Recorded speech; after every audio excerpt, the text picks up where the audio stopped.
if you can figure out this acquisition channel, you now have a whole other diversification to your business. You're going to have people that are coming in that, like I mentioned before, have intent. Hi, I'm Zach. I've been running a marketing agency for the last 7 years, in which we've been able to generate over $13 million in revenue for our clients. Today, I'm going to be talking about 5 different marketing channels that you should be using right now in 2024. These are channels that have good organic reach or are really nice to run ads on that have a good ROI. Now, each of these platforms is different. One is not necessarily better than the other in all cases. It depends on the type of business that you're running, the type of people that you're targeting. For example, if you're a really good writer, then perhaps you're going to do better on LinkedIn or Threads. But even within that category, some type of writing does better in a short form versus a long form. Or if you're fine with talking on camera, then maybe you'll do better on something like YouTube or even an Instagram reel. So the first opportunity that I'd like to tell you about is LinkedIn. On LinkedIn right now, there's a lot of really good organic reach. Now, if you're not familiar with what that might mean, it just means that you're able to post on LinkedIn and it will be shown to more people. This seems like an obvious thing, like all social media platforms do that.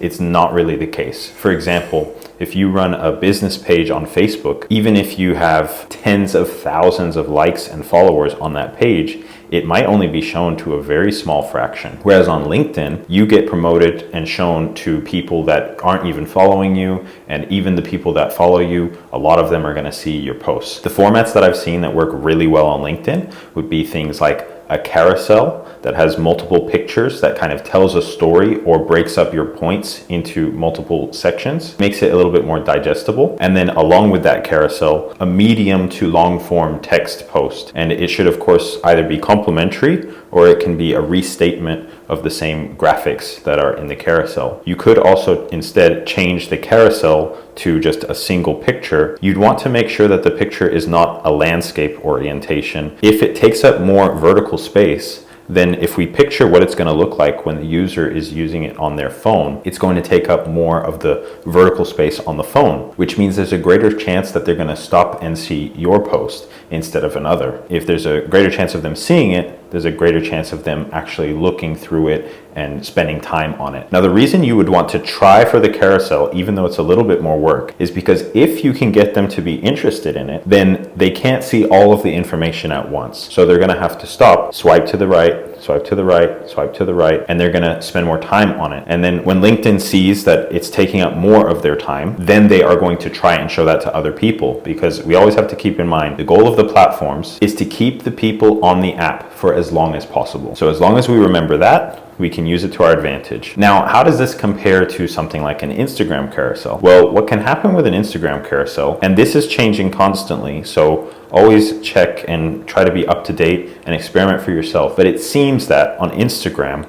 a carousel post is primarily shown to the people that are already following you. Whereas something like an Instagram reel, that is kind of how you break out of your following shell and then get seen by many people. So as we can see, the platforms can kind of prioritize different things. But let's move on to the next opportunity. The next marketing channel that I want to talk about is the one that we're on right now. Now that's YouTube. And of course, as you might be able to see, I haven't been on here for that long, but just by putting out a higher volume of content, I've been able to sort of compensate for that. Now, the reason I do like YouTube, especially after having started using it more so myself and having been an avid consumer of YouTube for a very long time, is that the life cycle of a YouTube post is very different than it is on any other platform. If we compare it, one of my recent videos actually got the majority of its views 2 weeks after it had been initially posted. This doesn't happen on Instagram or LinkedIn or Threads or Facebook. It just doesn't happen. The life cycle on those types of platforms is usually around 2 days, maximum a week. So if your post doesn't do good in a very short amount of time, that's usually it. In addition to that, on something like YouTube, because it's like a knowledge repository, people are going to be searching for those particular topics for many years to come. I'm sure you've had it happen where you stumble upon a video that was very useful to you, but it was posted years ago. So we definitely want to give our content more chances to do well, especially because we work so hard on it, we spend so much time on it. In my personal experience, first I tried giving more effort to Instagram just because it seemed like the more active social media channel, the more popular one. But I can honestly say I would do just about the same amount of work as I do for a YouTube video, and then I'd have to trim it down into very short pieces like a 1-minute video, which felt very uncomfortable for me because I like talking in a long form format like this. If it didn't get picked up as something sort of viral within a day or so, then that was it. That was all the people that were going to see it. And I would have a following of 2,000 people, and it wasn't uncommon that it only gets shown to about 200, 300 people. Now, you could say that maybe my content was just bad, but it was very strange that the people who followed me for that type of content didn't want to see more of that type of content. Or is it just that Instagram was prioritizing a little bit more clickbaity, dopaminergic type of content? Maybe my content wasn't that good, but it seems to work on other platforms. So you should try and see what's the best platform for your type of content, and don't try to stick it out for a very, very long time if you don't at least see that you're figuring it out, you're making some progress. Now, don't expect to go viral overnight on any of the platforms because it is pretty hard, but if you are incrementally getting a little bit better at figuring out this type of post works really well on LinkedIn, this type of post works really well on YouTube, then I'm going to make progress over the months, and then in 2 years, 3 years, I'm going to have a serious acquisition channel for my business, which leads me to the next marketing channel that I would recommend, which is Facebook paid ads. Now, this is sort of my bread and butter and the channel that I like the most. It's a very different environment than your organic, and I always recommend going with organic because the quality of the leads that you get from organic are just always going to be a bit higher or a bit easier to convert because they are coming to you as opposed to you reaching out to them. But the nice thing about ads is that they're consistent. And so if you can just figure out the formula for your specific business where you put in $1 and you get $2 back, not only have you stabilized your incoming lead flow, but you've also now stabilized your whole business, which is going to make your business just way more attractive of a potential buyout, an investment, just because it's now more diversified and consistent overall. Some people seem to think that Facebook ads are dying or that they're being priced out, but that's always going to be the case, and they're always going to think that, but in reality it's a marketplace. So if there was less attention being put on it or too much attention being on it, then that always means that there's a demand there. So if the prices are going up, then that means the attention has also been increasing, and if the attention has been increasing, that means it's a good opportunity that you should probably try to take advantage of. Now, some people might complain about the costs increasing, but what they aren't thinking about usually is that the quality of your creative, and this doesn't mean production value, but how it's able to engage users is what's going to actually make your advertising costs cheaper. And if you combine that with an organic strategy, you're going to see your ad costs continue to decline or just stay at a really good level relative to the price of your product, which will lead to a really nice outcome for you. So what type of products would be best to advertise on Facebook? In honesty, pretty much all products can be advertised on there. You are going to have an easier time if your product is a very high ticket product, because that's going to give you a lot more margin to work with on higher ad cost days, as well as if you're just figuring out Facebook ads, then you're probably not going to know too well what creative is going to work best for your brand on Facebook. And so with that, again, if you have the high price, then you're going to have a lot of room to work with to stay profitable. Now, one thing to keep in mind when we're thinking about Facebook ads is that this is known as a type of advertising called interruption advertising. Now, what this means is that essentially you are interrupting what the user was doing, in that they were browsing through their feed, looking at things that they like, and your post is injected into their feed, which means they weren't looking for your ad in particular, but hopefully the quality of your product or the quality of your service is going to be good enough that they actually are happy that they found you because you're solving a problem that they have. And the reason why I'm specifying the type of advertising that this would be called is so that you can keep in mind where in your buyer's potential journey do you want to find them. Now, you might be thinking, well, I want to find them all the time. I just want buyers to find me. And that's fine. That's great. But you would approach somebody a little bit differently to ask them a specific question if you know them already versus they are asking about you. If you're just walking around and telling people, hey, I'm a plumber, I do plumbing, let me know if you ever need help with any plumbing, I do emergency plumbing, and so on, right? That's one way you could tell people.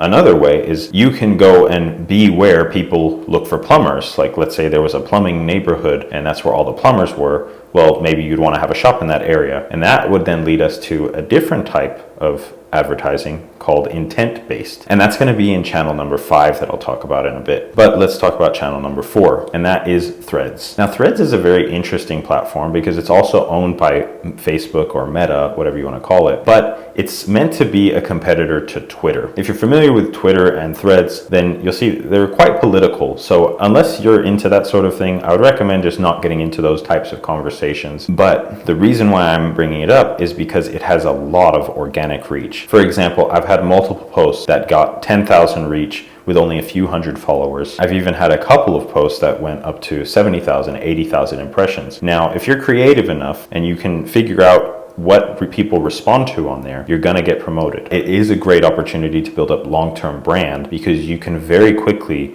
get hundreds and hundreds of followers and up to the thousands just by doing basic organic marketing on Threads. Whereas on Twitter, you're gonna have to stand out a little bit more, do a little bit more networking, and then the followers will come. But since Meta really wants to grow Threads right now, they're gonna prioritize creators that are putting out quality content. What does quality content mean? Again, it's specific to the platform, so it's going to be whatever people on the platform engage with. Now, what I've tried and has worked and has gotten me hundreds of followers from a single post is a nice looking image, and this might mean like an aesthetic looking photo and a witty caption. Witty would be relative to your category. Obviously, if we're just talking about lifestyle things, that's not really going to help your brand that much unless you're just trying to grow a personal brand. But of course, you'll have to figure out what works for your brand in particular. I'm just telling you that there's a lot of free organic reach on there, and that's a good opportunity to take advantage of for now, especially while things are changing up all the time with the social media channels. And now number 5 is Google Ads, which I believe is always a good thing to take advantage of. It is the same situation as the Facebook ads, where if you can figure out this acquisition channel, you now have a whole other diversification to your business. You're going to have people that are coming in that, like I mentioned before, have intent, because the key difference with a Google ad as opposed to a Facebook ad is that people for the Google ads were looking specifically for things like yours or terms that you specified. Now, this is really cool because we can get actually very granular, and we can even tailor our pages to depend on the type of search that the person made. So let's say that you are a plumber, like I mentioned before, and of course you could just have a general plumbing search, which is plumbing in my area. That maybe it leads to your landing page that tells them to get in contact with you. But what if they gave a different search, which was emergency plumbing services in my area? Maybe you have a different landing page for that because you want to give them a different set of instructions. Or maybe you're a real estate agent. You could get creative in that you could have a different set of landing pages and keywords for buyers versus sellers. And in that way, you can make sure to tailor the process specifically for the user, and that's going to improve your conversion rate and the quality of the leads that you're getting, which are then going to decrease the cost per lead that you're getting for the ad budget that you're spending. And by the way, if you want a little bit of help with your landing page, I have another video that you could watch that will probably help you a bit with that in improving the page and the structure and understanding what should really be done on a landing page. But anyways, I hope some of those tips were helpful for you. I hope you're able to take advantage of some of these opportunities. If you like content like this, where you can learn more about marketing and more acquisition channels for your business, please subscribe. I love talking about business. We also talk about a lot of mindset here on this channel. So if you like that motivational aspect, then I hope you stick around. But that's all for today. Thank you.